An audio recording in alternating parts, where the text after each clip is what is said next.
Welcome to Moments with Marianne. This is your host, Marianne Pastana. And we're here today with special guest, Paul Weiss. And he's here to share with us his new book, The Dharma of Direct Experience, Non-Dual Principles of Living. Paul began a serious practice in Zen as well as Tai Chi in 1966 and spent years in several trainings and monastic settings, including in schools and clinics in China.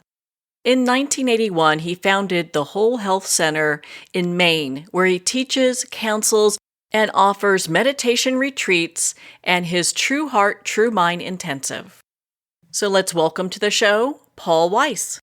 Thank you, Marianne. What an honor it is to have you here and to talk about your new book. What inspired you to write this?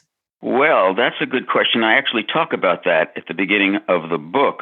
It was part of the process. I have, for many years have been teaching and running retreats and doing some writing based on, my collective experience and training over the years. And a lot of what I've had to teach, which has continued to evolve, also stemmed or was undergirded, you might say, by some very specific experiences, revelations or awakening experiences, but I never really referred to them much. I just kind of spoke from that place. And I was sitting one day, kind of relaxing, meditating, and appreciating, suddenly feeling a lot of gratitude for the experiences I had been given that were, I realized, the really foundation of my life. And in that moment, I said, gee, I shouldn't hold on to these. I should share them. And I realized that although I had some other books in mind, suddenly I said, oh, this is the next thing I need to do. I need to start by letting people know where I'm coming from in terms of what I experienced and what that told me about the nature of reality and what that told me about, how to live my life, really, Yeah. So I set out in this book. Interestingly, one of the hardest things to do, and that I've always kind of steered away from, I thought, was just trying to write a book where you were systematically trying to say what you knew or what you wanted to say and try to include everything. Whereas to do something spontaneously seemed easier. So in my first book, I took 45 poems of mine that had spiritual content, and I concluded those poems, and I wrote a commentary on each poem, which made it easy because I was kind of like in dialogue with the poem.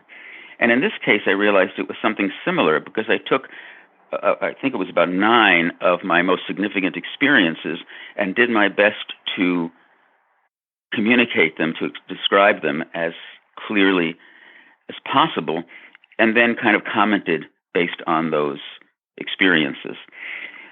So my intention in recording the experiences was to be as kind of reliably, I almost videotape my at least because a lot of it's in my memory now, but my what the experience consisted of, including all of its quirky features, not try to airbrush it into the perfect whatever projection of a perfect spiritual or satori experience, but to actually talk about the details of what it felt like inside. Where was my mind present and not present? What was it that was leading up to the experience? And then where did it leave me? So I was really trying to almost be a filmmaker or a documentarian inside the experience and talk about it.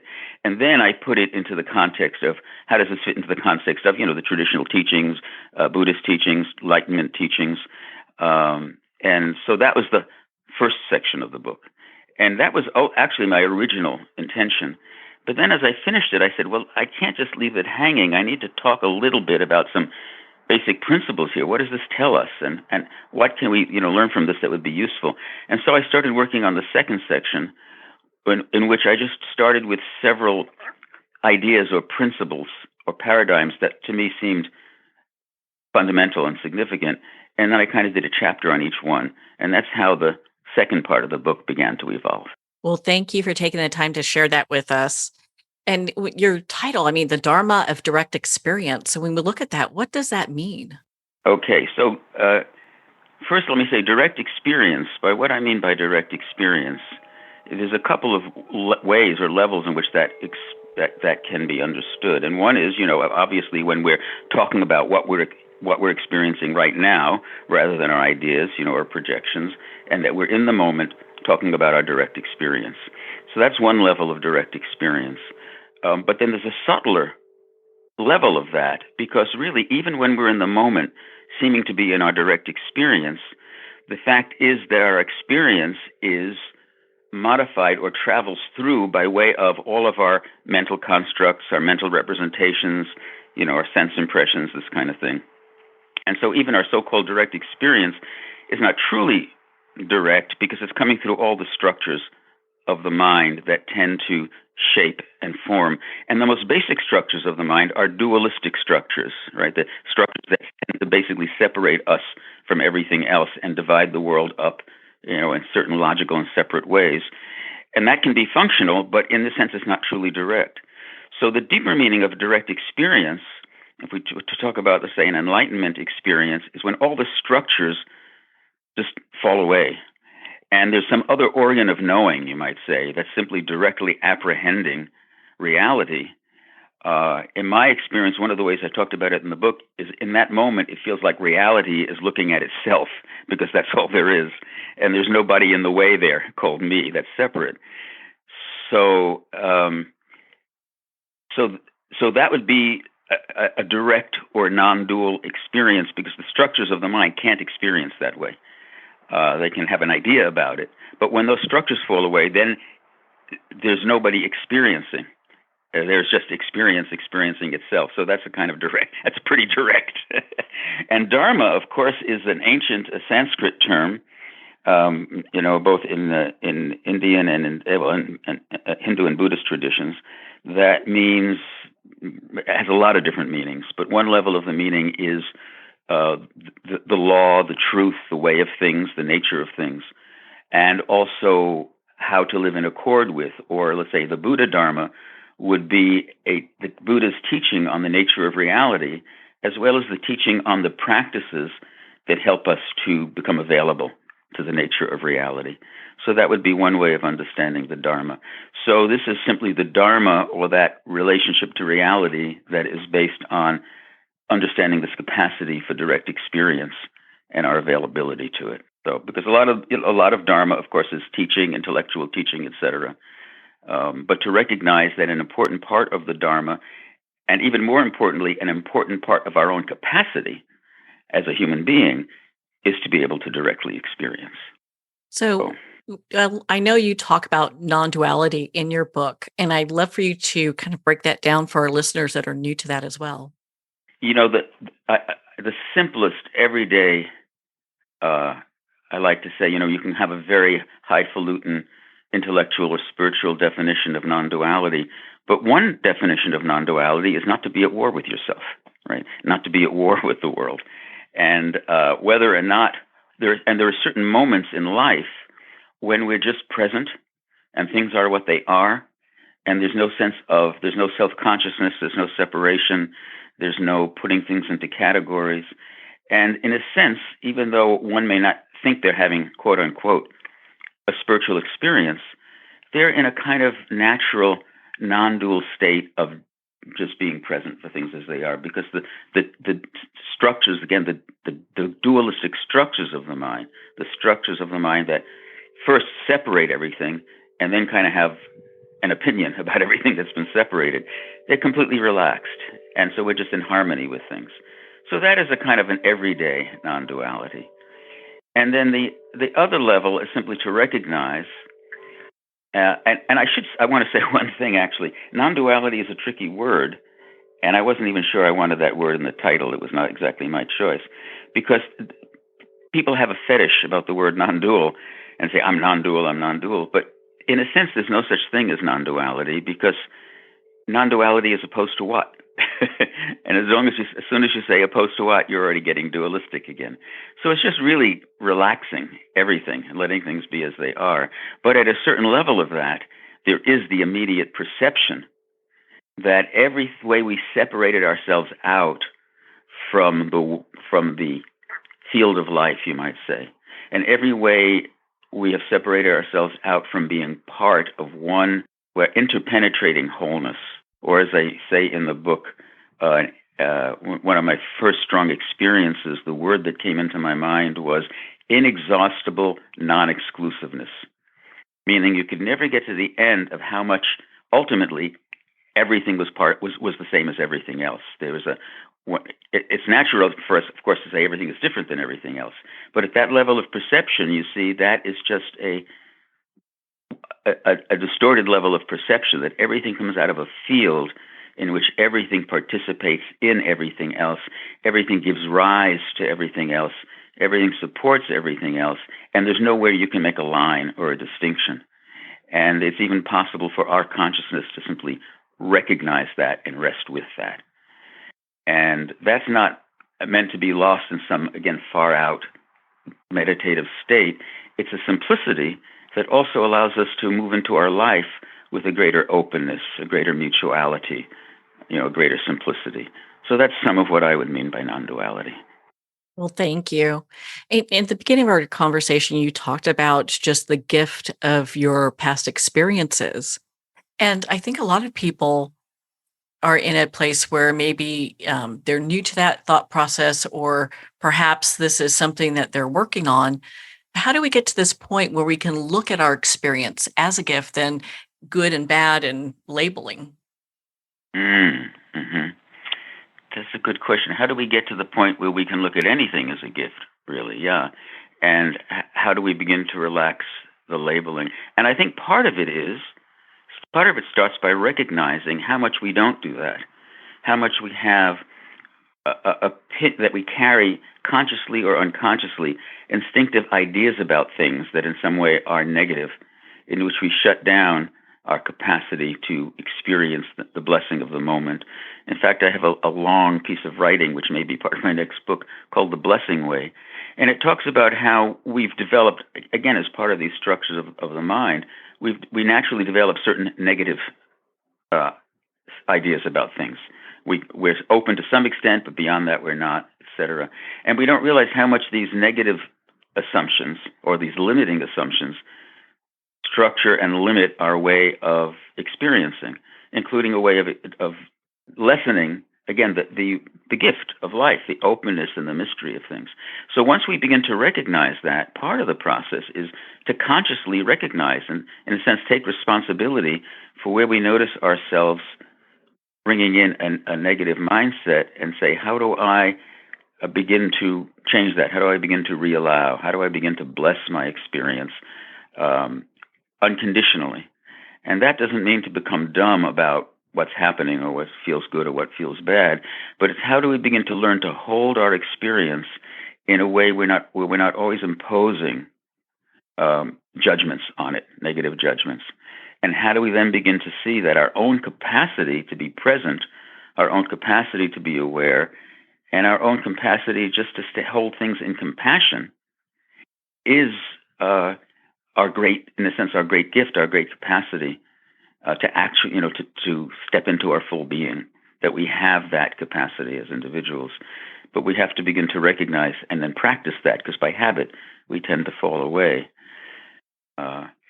So that means that circles right back around again to some basics of, let's say, meditation or Buddhist meditation, which starts with, in many cases, what's sometimes called choiceless awareness, just sitting and allowing it's easy to start with the breathing and other things that begin to focus my mind, but gradually just allow things, the practice of allowing things to be what they are, even allowing our own mental thoughts coming up to be what they are, but not clinging onto anything and not pushing away anything. That begins to open an open field in which the mind begins to develop a more spacious quality. And in that more spacious quality, we're not only more present, but more welcoming of reality. And that's what I call this capacity to bless, to be able to welcome reality and affirm things as they are. And I appreciate you taking the time to go through this, because I think it's important to hear this from an expert like you. As again, I have enough to be dangerous, but that doesn't get us anywhere. So there are nice meditations like Thich Nhat Hanh, who's just such a wonderful introduction, and it also goes very deep, of course, to all of this. He has certain phrases that he uses in meditation and that I work with people too, like breathing in, I calm my body. Breathing out, I let everything go. Or Aware of my body, I breathe in. Relaxing my body, I breathe out. Or breathing in, I rest in the present moment. Breathing out, I know it is a wonderful moment. And these are just beginning ways of getting ourselves to come into a relaxed relationship to this moment. And I think anybody, we're all, as human beings, we can all have moments where we feel very open, whether out in nature or for whatever reason.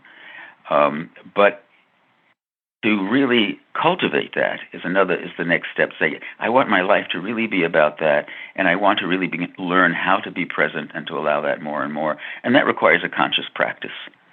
Take on some kind of a practice where we're cultivating how our mind is working, So some of it is gifted to us, but some of it has to come from our deliberate practice. That's what practice is all about. In your book, you talk about the paradox of suffering. What do you mean by that? Yeah.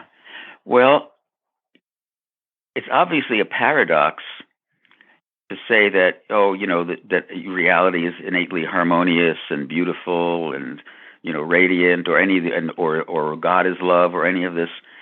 And then to say the fact of the matter is that there's not only do we feel a lot of suffering, but when we look around us, there's incredible suffering in the world and throughout the history of humanity. How can both things be true at once? And how do we begin to make sense of that, and work with that? There's two levels at which we can approach that, and one is kind of to understand philosophically, well, how can that be? And I've talked about that at different times. But the other level, which is more immediate, is how do I be present with the fact of suffering in a way that begins to heal the suffering? And healing, the word healing, the word wholeness, these all come from the same root. How do I start with this thing of suffering, which seems to separate me, that seems to be painful? How do I begin to approach it in a way that is an opportunity for my healing? And in a sense, another way of saying that is, how do I begin to embrace it in a way that my relationship with suffering becomes non-dual? That as I bring love to, and one quick answer to that, so to speak, is if I bring love to suffering, then suffering has become an occasion for the awakening of my love. Normally, we bring, avoidance to suffering or bitterness or whatever it may be, but suffering gives us the opportunity for compassion. And compassion is a wonderful non-dual capacity. So in a way, the paradox of suffering in this world is that it becomes the occasion also for awakening an increasingly non-dual capacity and awakening our capacity for love.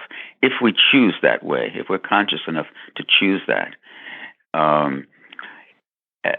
And so as a general principle and as a personal principle, that is how we approach the paradox of suffering.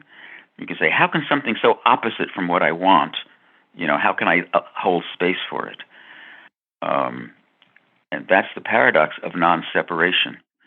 And of course, we've seen a lot of examples, perhaps among remarkable people or amazing people, where a person's suffering became the doorway to, a great realization on their part, or a great personal transformation.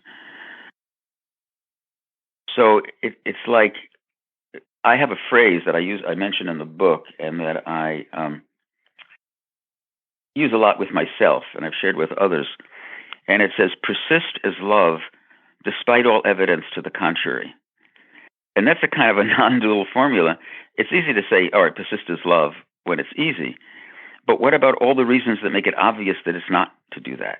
That's when you persist as love despite the evidence to the contrary. And then that's where the healing and the next level of integration and, awakening can occur. Because we're discovering that love has nothing to do with how nice things are or favorable things are or how I'm feeling. Love has to do with my capacity to embrace things in wholeness. And therefore, when in the beginning of our practice or early in our life, we imagine that love is just about, everything being more and more lovey, better and better. But ultimately, and we see this in all the spiritual traditions, love is about expanding our capacity to embrace in wholeness And then that ultimately also leads to what we part of what we experience inwardly as love. So I think a lot of times people can confuse love as, or they get concerned that love means that they'll be a doormat, if they become more loving. Is that the case? Our love sentiment, our love instinct, we can exercise that at any time, and sometimes it may lead to putting ourselves in a position where we're a situation is taking advantage of us. But ultimately, our love is hand in hand with developing an inner strength, an inner capacity, or an inner integrity of being that is not about giving ourselves up, in a kind of codependent way to what was going on for someone else. It's about developing that inner strength and integrity that is part and parcel of and overflows with our capacity to be there for others and our capacity to love. And it's very important that we're cultivating that part of our own inner strength and capacity, or accomplishing that part of our own inner healing. Otherwise, our love is just, in a sense, another sentimental response or emotional response. But our deepest capacity to love is a powerful, strength that comes from cultivating a kind of strength. So, of course, that could be talked about at great length, but that's the distinction that I would make. One of the things I work with a lot is Tonglen, which you may be familiar with, and that's a Buddhist compassion practice, which is very old, in which you're deliberately breathing in the suffering of others into your heart and sending back from your heart the healing or blessing to them. And of course, that's a practice that if you're not developing a lot of inner integrity, it feels like, oh, I'm just taking everybody's pain on myself and now I'm left with it. But as we begin to develop our integrity through our own other meditation practices, our ability to feel our own groundedness, our own centeredness, our own fullness of being, etc., these become the foundations and being even to rest in our body, rest in our breath. By resting in these foundations, this foundation allows us to extend ourselves without losing ourselves, in the sense of being taken advantage of. Well, our foundation is broad, our base is broad, and so our loving can be broad. So I often give a lot of other meditation practices as a foundation for doing the Tonglen practices, because this begins to give us a sense of foundation and integration in life from which we can expand our capacity for loving. Well, thank you. I appreciate you taking the time to go through that. In your book, you talk about the words identification and intimacy. So can you say a little bit more about that for us? Yes. So normally, it relates to what we said at the very beginning about non-duality. Normally, we are identified with the full set of our outlook on the world, with our ideas, our opinions, our mental structures and representations, and we tend to see the world through that, which can work fine. It's our normal way of working, or sometimes it really gets us in trouble. But whenever we're doing anything, whenever we're identified with simply with some aspect of how we see the world, or our own, or our self-interest, or anything else, then we're lost in identification. I'm identified as a separate self. I'm identified with my separate needs. I'm identified with my projection on what's going on out there. And this is normal. This is our normal condition. This is how we go through life, because, as I say, we're not seeing directly. We're working through these representations. Intimacy is when all of that drops, and I'm simply present for you, or simply present for this moment, or simply present for that bird call, without saying, oh, that's but I'm just letting it in. In that moment of intimacy, there's nothing extra that's separating me, or no idea in the mind that I am somehow identified with that separated me from my experience. So at any given moment, you can say we can only, in a sense, be identified with our own mind. We can only be intimate with things as they are. And we can only be truly present for things as they are when we totally relax our own mind. And it's in the mode of intimacy that the other significance of that is in any meditation practice that talks about the possibility for a like a quantum leap in experience, this mystery that we call an awakening experience. It is the ground. It's intimacy is the ground on which that's likely to happen. Right? If we are lost in our own thoughts and representations, there's no room for that to happen. But it's like an open field of availability that occurs when we're just resting in intimacy. And it's in that open field that sometimes this accident happens, this mysterious thing happens where the structures of the mind can no longer kind of hold themselves together and they just relax. And in that moment, a direct experience of reality, much larger than our minds could have imagined, much more much more unified than our minds could have imagined, simply becomes apparent to us. And it's not something we've done because there's no separate self there to do it. It's this complete relaxation, whereas I said in the beginning, it's like reality becomes intimate with itself. So, each of these things has this very cosmic, wow, reality becoming intimate with itself. But it all starts with the everyday things that we're capable of doing, simply relaxing, simply being open, simply being intimate with what is without the mind getting in the way, etc. Where do you think people get hung up when it comes to this? Well, we're all hung up because from the very beginning, from the very birth, of our of the ego in our minds, we're reinforcing the habit of experiencing ourselves separately, and developing a whole set of ideas subconsciously about the nature of reality. And this is something we need to do because, we need to.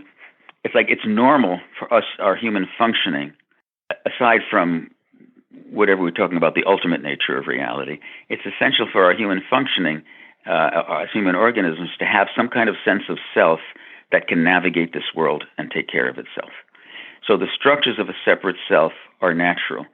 But then what happens is they get admixed with so many experiences, for many of us, trauma, or just the trauma of separation, the trauma of the fact that we're growing up in a world where, however good our parents are, things aren't beautiful all the time, or we don't always feel met, or there's all kinds of different kinds of suffering, disappointment, emotional, physical pain, etc. And so we develop a kind of an elaborate system of how do I take care of myself, what's okay, what's not okay, how do I need to protect myself. And a large part in that process, a large part of our simple, open availability and even our empathy with the world has to get managed. It's like as I mentioned in my book, one of the earliest things that opens up in us is our empathy field, which is a biological reality when we're when we are just present with the eyes of the mother at birth. That as I understand it, neurobiologically, that attunement with the eyes of the mother begins a growth of a certain nerve network in the body. That is the nerve network that's responsible for allowing me to attune to others and recognizing other people.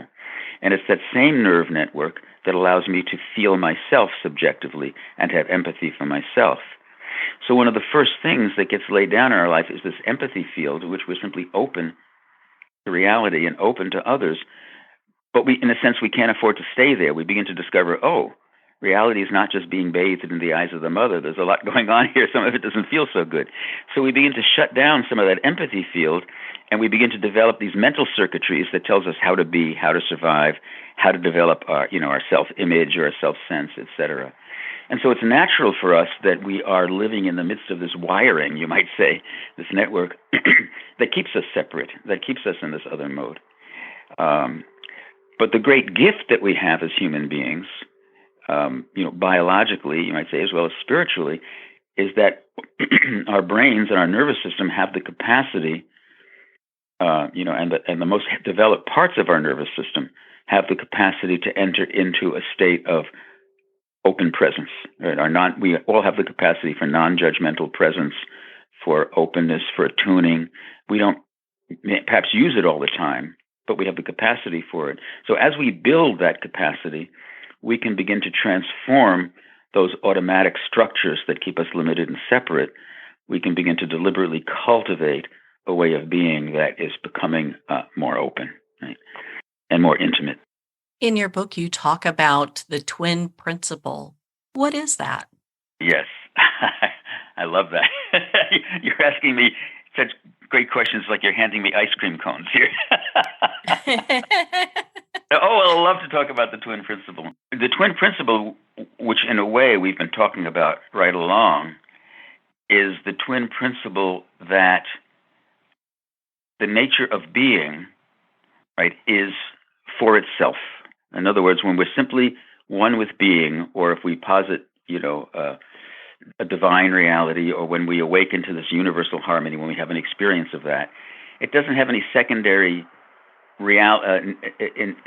intention or need or dependency. It's there for itself. It's a self-affirming, open, integral reality, interpenetrating, interdependent reality.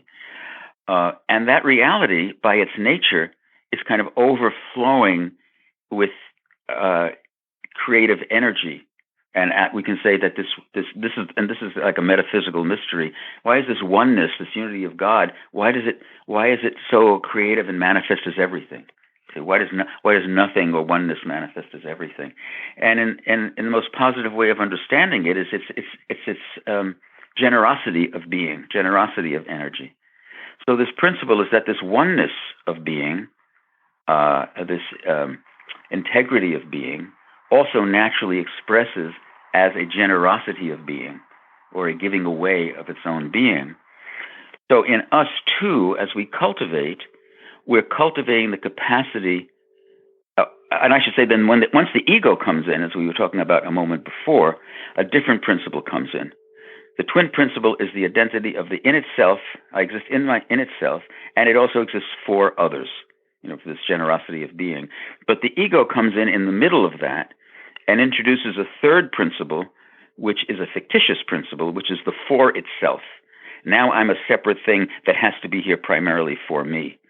And in that very process, I keep myself separated from the whole. Whereas as I begin to relax that, and I simply begin to exist in itself, or in myself as I am, then I'm naturally available to others, and I live naturally as overflowing for others. And of so many principles, I give an example in my book of how this principle arises in different traditions. And in the Jewish tradition, for example, Hillel, who's a great Jewish sage who lived about a generation before Jesus, he has this very famous saying where he says, "If I am not for me, who will be? And if I am not for you, what am I? And if not now, when?" So to me, what that means is if I'm not present here for my own wholeness and own completeness, so I don't give my attention to that, no one's going to do it for me. But then if I'm not here for you in our mutuality of being, then what am I? What does it mean? I'm just another, separate thing on this earth. And if not now, when is it going to happen? If I can't be whole in myself and here for you right now, when is it going to happen? And so that's pointing to that same principle, the oneness of in itself, be whole in myself and for others. And with Jesus, to my mind, the two commandments, and they asked Jesus, what are the most important commandments? And he said there are two primary commandments. Love the Lord your God with all your heart, all your being, all your strength, all your soul, and love your neighbor as yourself. No difference.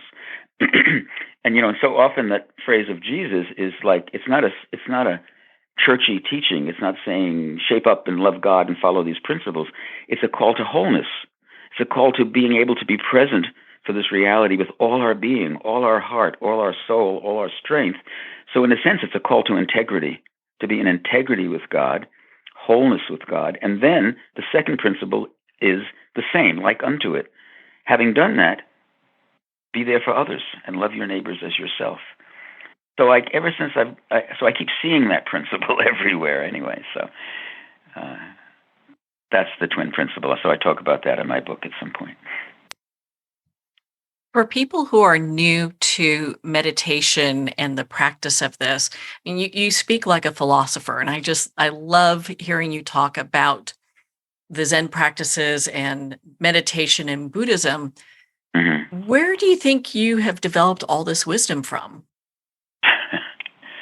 Well, I mean, I don't know. I mean, I've been on this trail for a long time, but whatever it was that drew me in this direction, I think I would say that first of all, there has to be an inspiration that leads us to search and that leads us to practice. You know, the Buddha says the first step is understanding, and the second step is intention. So once you understand, oh, there's something more here than just my ego, that leads to the intention of, well, how do I be available for what that is, and then how do I practice? But before all that was clear to me, at a very young age, I was just drawn to these things, and I began practicing Zen at a very young age. And that consisted of, for years and years, just watching my breath or counting my breath. But some part of me knew there was a good reason to be doing that, so that was just my conviction. And then as I began to deepen into meditation, you know, there was just a more integrated sense of being present. And then it just continued from there. And there's, you know, and even our emotional work is a part of that. I also did a lot of deep emotional work on myself, and then began to practice doing that too, because so much of our energies and our separateness are tied up in our emotional history and things. So that's also, all these dimensions help us to unfold and to do our work.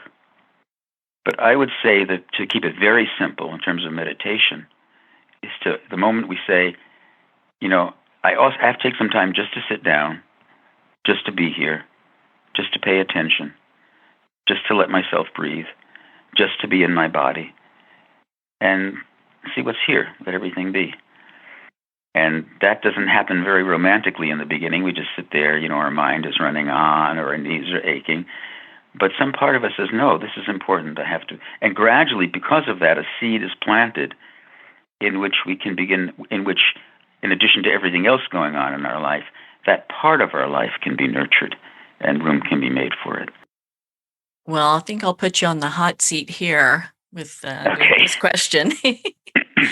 And so when we look at just life in general, what is the meaning of life?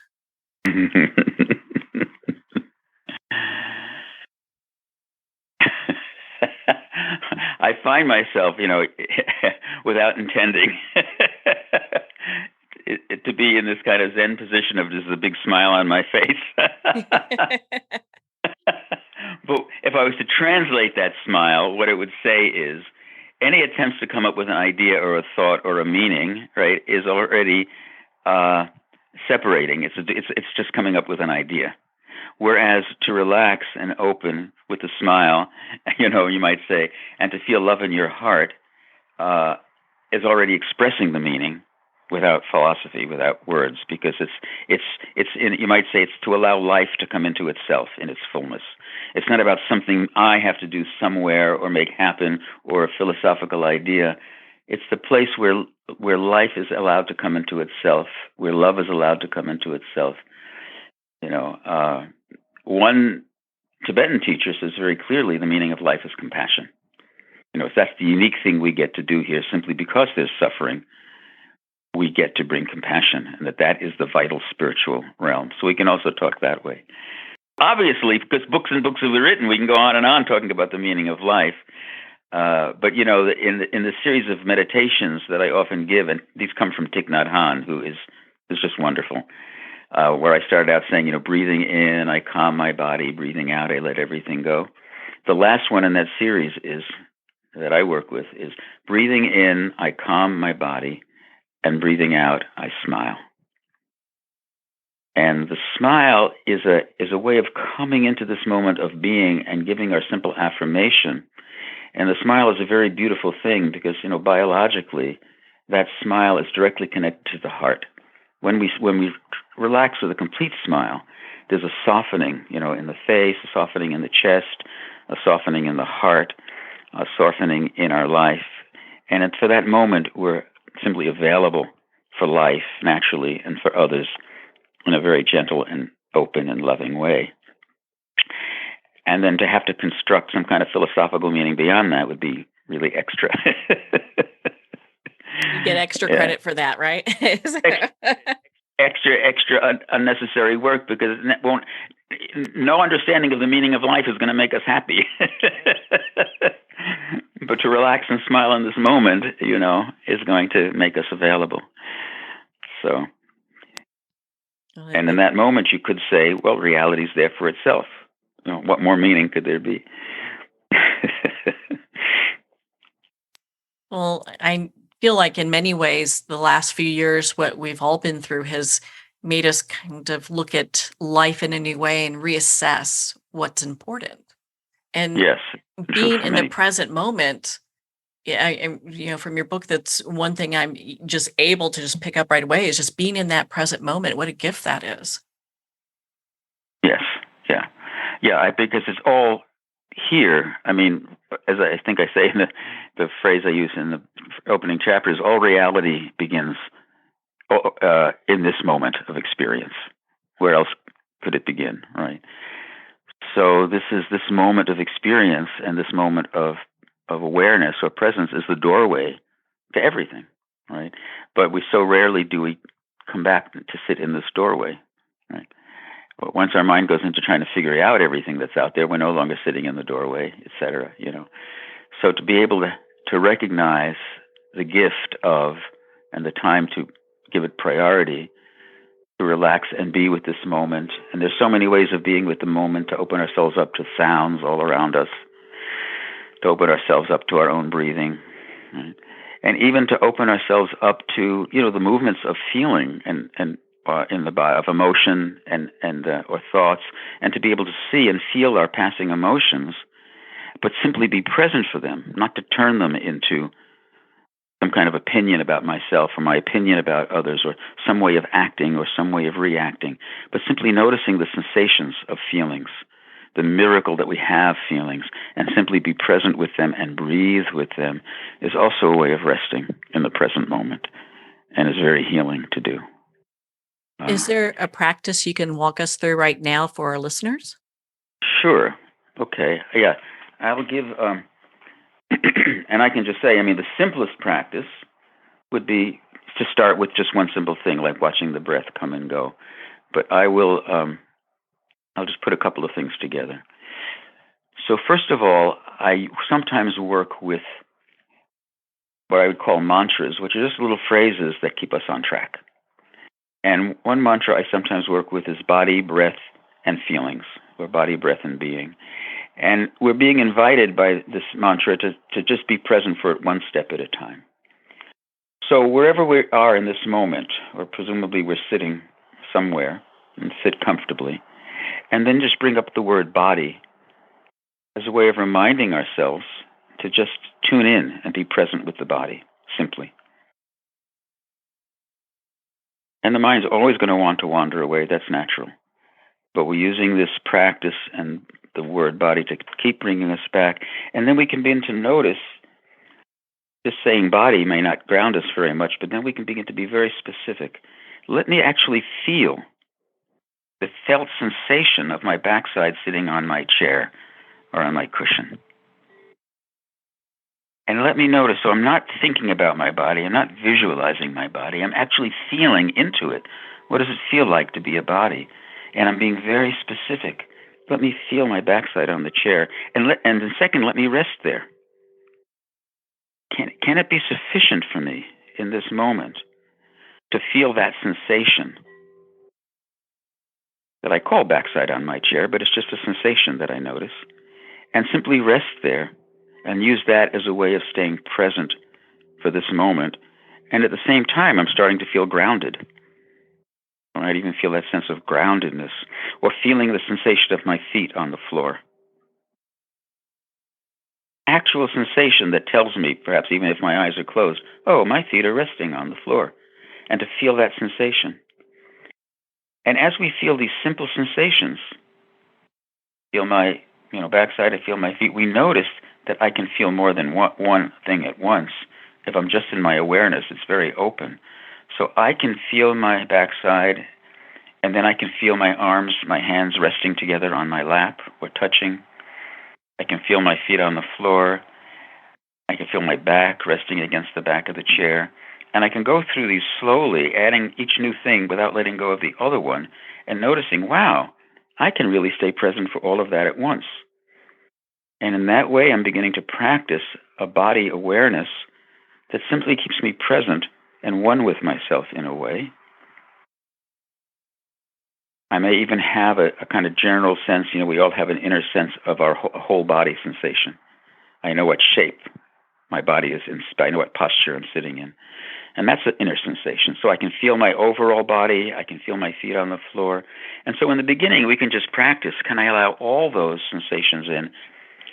And thus I'm getting a whole sense of my body.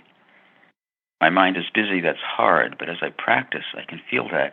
And that's already quieting my mind, tuning me into myself. And then I'll add to that, I'm sitting here with my bodiness, and part of that is let me notice my breathingness.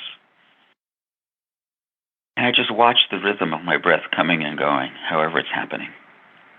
Let it come, I let it go. And I also realize that breathingness is not separate from my bodiness. So I'm just starting to relax here as a breathing bodiness. The rhythm of my breath, groundedness of my body are all part of a sensation of being present, of being here for myself, of being grounded. And one of the beautiful things about the breath is that it models for us just letting things in, letting things out, the rhythm of life, the reciprocity. I'm just porous to this moment. And so stage one is just being there for the body, being there for the breath. And this is a practice we can do for, months and years and deepen into. And then, only when I'm feeling settled enough, my mind is calm enough and non-reactive enough, that comes from just feeling my body, just feeling my breath. Then I also allow myself to notice, perhaps, are there any emotional feelings in my body? Are there any subjective feelings? And not turn them into something, but be present for them the same way that I'm here for my body, same way that I'm here for my breathing. They're just sensations of my life. And so I'm present for them. My whole awareness is here. My relaxation is here. And I'm learning to integrate, be present with, and be whole with this moment of bodiness, this moment of breathingness, this moment of feelingness. And as I relax with that, not to hurry that through, we may have a certain emotion that's troubling us. But now we're just resting with it, breathing with it. I can feel its sensation and I can breathe with it, which begins to integrate it. I can begin to feel more one and more present and more whole, even though I'm feeling that feeling. And over time, that may begin to also lead into just more of a sense of a feeling of presence, that there's something about me that's just present. That's not one thing or another, good or bad or this or that, but there's a sense of my underlying presence in which my feelings are included, my body is included, my breathing is included. And that would be a nice, simple, integral practice that we could work with for a long time to deepen in our meditation. Thank you so much, Paul. I really appreciate you going through that with us, and what a just profound practice that was. As I was doing, I could feel stress leave. Of course, right. Because, I don't know, our time is probably limited, but our stress is the result of our body's processing of accumulated, stress, in a sense, threat to the well-being of the body, which comes just from stressful activity.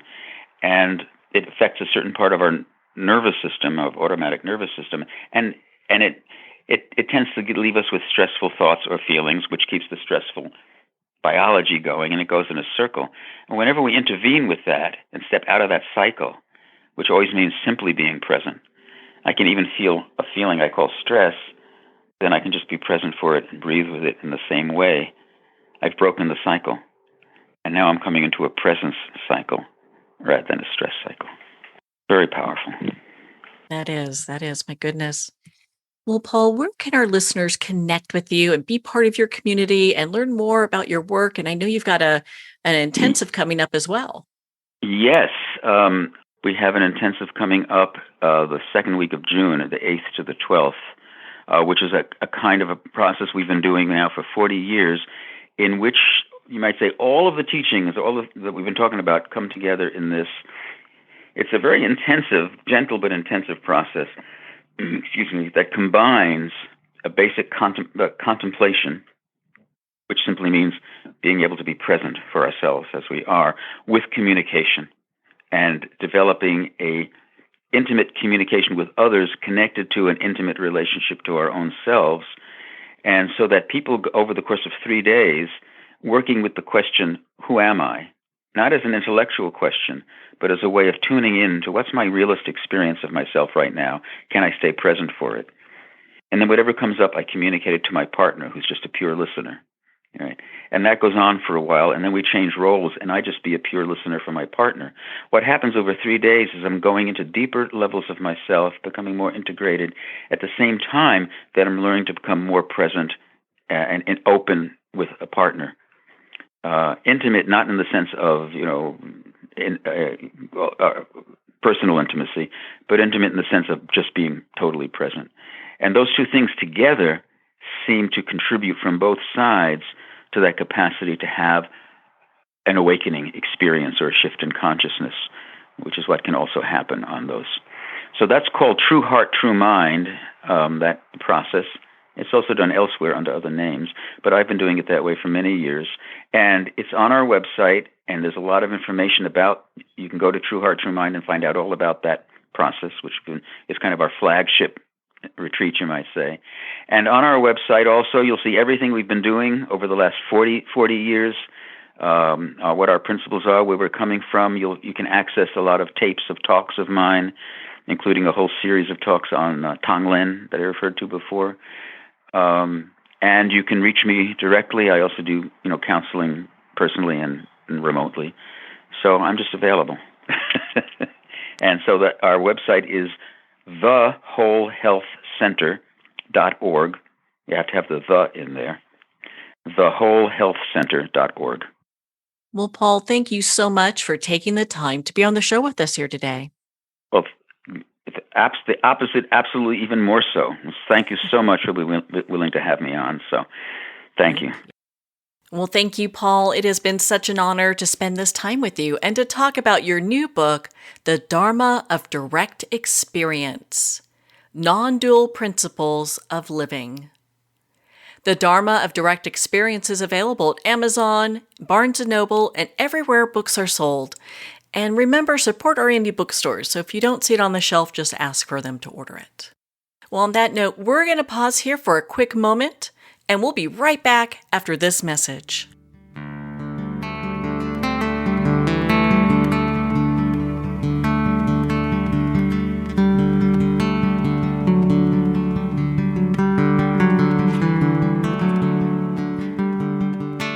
I'd like to thank Jason Eastwood at Guitarfulness for sharing his inspiring music and talent with us. His music is known worldwide for cultivating atmospheres of harmony, inner peace, and clarity. Visit Jason's website at guitarfulness.com. Join his newsletter, be part of his community, and download his music.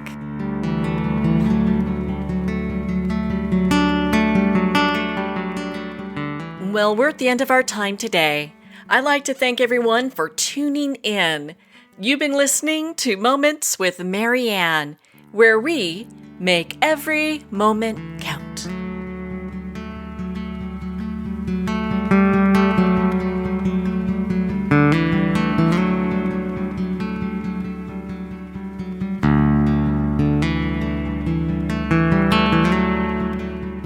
In a single moment, your life can change. Moments with Marianne is a transformative hour that covers an endless array of topics with the best of the best. Her guests are leaders in their fields, ranging from inspirational authors, top industry leaders, and business and spiritual entrepreneurs. Each guest is gifted and a true visionary, a recognized leader in her own work, and while teaching others to develop, refocus, and grow, Marianne will bring the best guest and sometimes a special surprise. Don't miss this. You never know just which moment will change your life forever.